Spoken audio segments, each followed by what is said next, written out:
BJP MP CM Ramesh కమ్మ వర్గంపై చేసిన వ్యాఖ్యల్ని KGF నేత కుసుమ్ కుమార్ తీవ్రంగా ఖండించారు.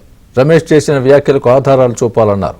వెంటనే సీఎం రమేష్ కమ్మ వర్గానికి క్షమాపణలు చెప్పాలి అంటున్న కేజీఎఫ్ నేత కుసుమ్ కుమార్తో మా ప్రతినిధి Siddharth face to face. CM Ramesh చేసినటువంటి వ్యాఖ్యలు తెలంగాణ రాజకీయాల్లో హాట్ టాపిక్గా మారాయి. ముఖ్యంగా కేటీఆర్పై ఆయన చేసినటువంటి అలిగేషన్స్ పట్ల తెలుగు సమాజంలో ఇటు ఏపీలో కానీ తెలంగాణలో కానీ ఒక హాట్ టాపిక్గా మారింది. ఇదే అంశాన్ని మనతో మాట్లాడడానికి కాంగ్రెస్ నేత కేజీఎఫ్ ఫౌండర్ జట్టి కుసుమకుమార్ ఉన్నారు. ఆయనతో మాట్లాడదాం. సార్, ఏంటి కమ్మలకు సంబంధించి కమ్మలను బూతులు తిట్టారని సీఎం రమేష్ ఒక అలిగేషన్ చేసిండు కేటీఆర్ పైన, దీనిపై ఏం చెప్తారు? అంటే దాన్ని నేను తీవ్రంగా ఖండిస్తూ ఉన్నాను. అంటే సీఎం రమేష్ ఆ రోజు మాట్లాడుతూ ప్రెస్లో మాట్లాడుతూ కమ్మ సామాజిక వర్గం అవసరం నాకు లేదు అని అంటూ కమ్మ సామాజిక వర్గాన్ని అసభ్యకరంగా అతను బూతులు తిట్టాడు అనేది మాట్లాడుతూ వచ్చాడు. దాన్ని నువ్వు ఆధారాలు చూపించాలని చెప్పి సీఎం రమేష్ నేను డిమాండ్ చేస్తూ ఉన్నాను. కేటీఆర్ మాట్లాడిన దానికి సీసీటీవీలు ఉన్నాయని జాతకరని చెప్తున్నావు. నువ్వు కేటీఆర్ అలా మాట్లాడాడనేది నిరూపించాల్సిన బాధ్యత నీదేను.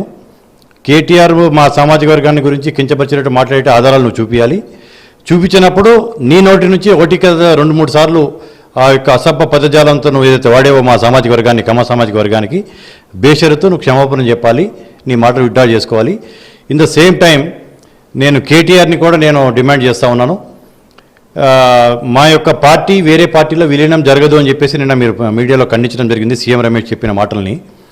అలాగే మా సామాజిక వర్గం కమ్మ సామాజిక వర్గాన్ని అతను తిట్టిన మాటలు నేను అనలేదు, అన్న మాటలు అతను అన్నాడు అనే మాట నీ నోటి నుంచి ఎందుకు రాలేదు, కాబట్టి నువ్వు అన్నావేమో అనేది అనుమానం వస్తుంది మాకు కూడా.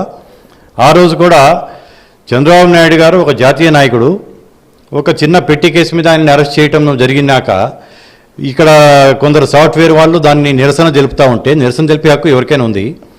ఇక్కడికి వెళ్ళి మీరు రాజమండ్రిలో వెళ్ళి నిరసన తెలపండి, ఇక్కడ కాదు అని చెప్పేసి నువ్వు మాట్లాడిన మాటల వల్లే నిన్ను అధికారం నుంచి దించి పక్కన పెట్టడానికి కారణం నీ యొక్క అహంకారపూరిత మాటలేను.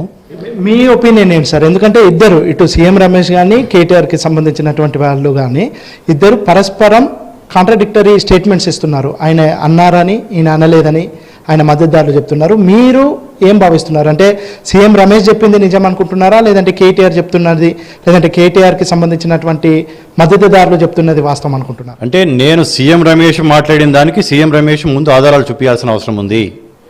దాన్ని కేటీఆర్ తీవ్రంగా నేను అట్లా అనలేదని చెప్పి ఖండించాల్సిన అవసరం ఉంది. మాకు స్పష్టతనివ్వాల్సిన అవసరం కేటీఆర్కి ఉంది.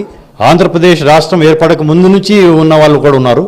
వాళ్ళందరం మేము తెలంగాణ సంస్కృతి అలవాటు పడిపోయి ఉన్న వాళ్ళం, తెలంగాణ వాదులం, ఇక్కడే పుట్టాం, ఇక్కడే ఉంటాం, ఇక్కడే నివసిస్తున్నాం, మా పిల్లలు ఇక్కడే పుట్టారు.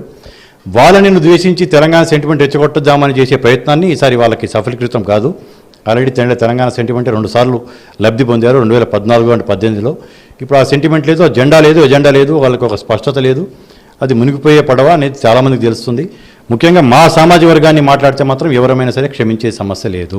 గ్రేటర్ ఎన్నికల్లో కానీ, జిహెచ్ఎంసీ ఎన్నికల్లో కానీ, లేదంటే జూబ్లీహిల్స్ ఉప ఎన్నికల్లో కానీ కమ్మ సామాజిక వర్గానికి సంబంధించినటువంటి వాళ్ళు తగిన బుద్ధి చెప్తారు 2 పార్టీలకని కుసుమ్ కుమార్ చెప్తున్నారు. Video journalist నిరంజన్తో